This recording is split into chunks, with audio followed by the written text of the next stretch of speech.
So with Kevin Costner saddling up for Horizon and American Saga, I thought now would be a good time to take a look back across his career within the Western genre, by ranking every Kevin Costner Western movie and TV show from worst to best, including those he starred in and directed, as well as his traditional Westerns and the less conventional ones. So let's get started. So at number 8 is The Postman, a 1997 post-apocalyptic neo-western movie starring Kevin Costner, who also directed as well. And the film is set in a dystopian version of the United States, following a nameless drifter who wanders the wastelands of Utah, before accidentally becoming a symbol of hope and inspiration after taking on the role of a postman. As a result, he quickly becomes the target of a villainous general, who sees him as a threat to his power and sets out to stop the postman for fear that he might cause a revolution. Now, if nothing else, The Postman was a really ambitious movie, with a challenging and compelling concept behind it, making it a big swing for Kevin Costner as just the second movie that he ever directed. However, the nearly 3-hour-long film was absolutely panned by critics and audiences alike due to its melodramatic story, poor pacing, and an uninspired performance from Costner. And it is a shame because The Postman certainly had potential, but it just never quite delivered on it, ultimately flopping at the box office and serving a blow to Kevin Costner's reputation as a director, straight off the back of his success with Dances with Wolves. At number 7, we have Wyatt Earp, a 1994 Western movie directed by Lawrence Kasdan, and starring Kevin Costner as the titular real-life lawman. So as you might expect, the movie chronicles the life of the legendary lawman Wyatt Earp, from his early days as a farm boy to his time as a frontier marshal, including his infamous showdown at the OK Corral. The film also really delves into his personal struggles and relationships, delivering a detailed character study of the real-life historical figure and his unwavering pursuit of justice. But despite its grand scope and scale, upon its release, the movie received a pretty lukewarm reception all around. And this was largely because of its 3-hour-plus runtime, which really did hurt the pacing and reduce the impact of the story. Equally, the performance of Kevin Costner as Wyatt Earp was pretty underwhelming and lacking in charisma. However, it is important to remember that Tombstone released just 6 months prior to this movie, and featured a far more iconic take on the real-life lawman in a much more memorable movie, ultimately eclipsing this film altogether in terms of its popularity and success. But in isolation, the movie is still a solid Kevin Costner Western, and is arguably the most detailed and complex exploration of Wyatt Earp on film to this day.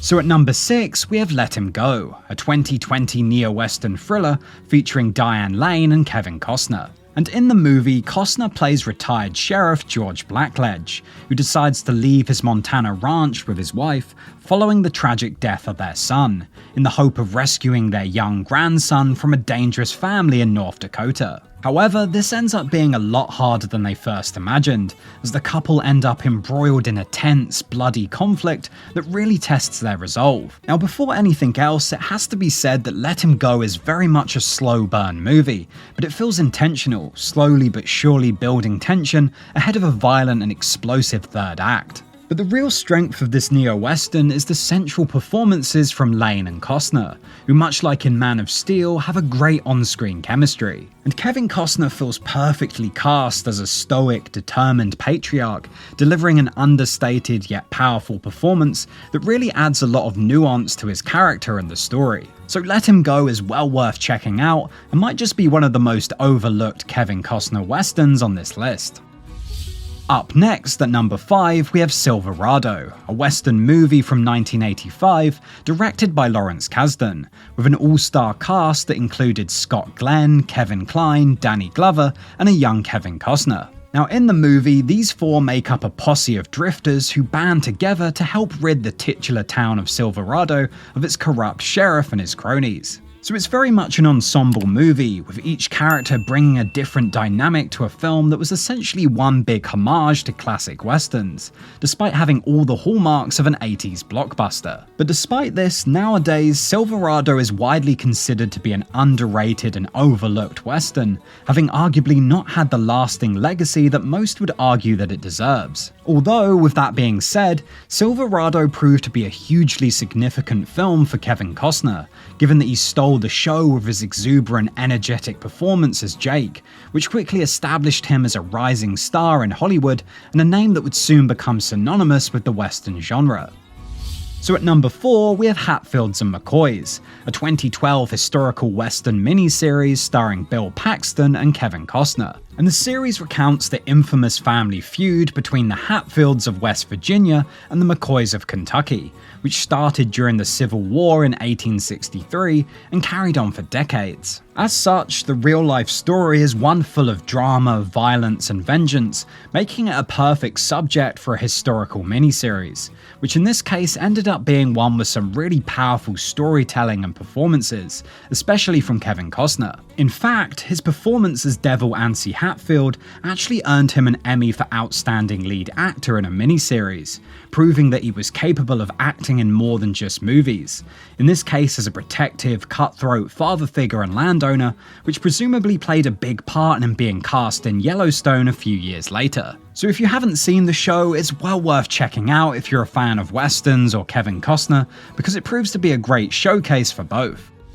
Up next, we have Open Range, a 2003 western movie starring Robert Duvall and Kevin Costner, with this being the third film that he ever directed. And the movie follows two cattlemen who get drawn into a violent conflict with a ruthless rancher after grazing their cattle on the wrong land. So following this, tension continues to mount, and unexpected relationships begin to form, ahead of an inevitable showdown which really doesn't disappoint. In fact, in most regards, Open Range delivers everything you could want from a western, thanks to its impressive authenticity, engaging characters, and intense action. And for this reason, Open Range feels like a sincere love letter to the genre, very much redeeming Kevin Costner as a director after the disappointment of The Postman. He also delivers a really strong performance in the movie, playing to his strengths by taking on the role of a stoic, rugged gunslinger alongside Robert Duvall, with the duo making for a perfect on-screen pairing. So altogether, Open Range is one of the best examples of what Kevin Costner can achieve in front of and behind the camera.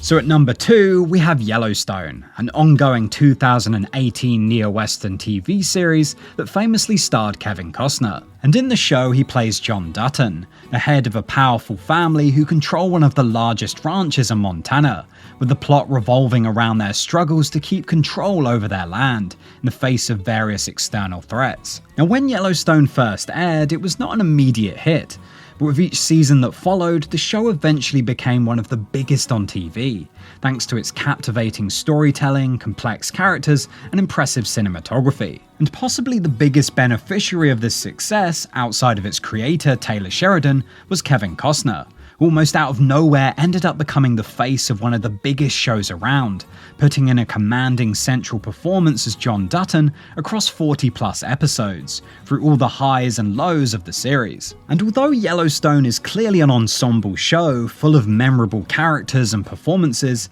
it's hard to deny just how big of a blow the sudden departure of Costner seemed to have on the show, and the general feeling around it, really highlighting just how integral the actor was to its success and wider appeal. So for that reason, John Dutton might just be the most influential role that Kevin Costner has ever had, and despite a long and varied career, could well end up being the performance that most people remember him for, especially when it comes to westerns.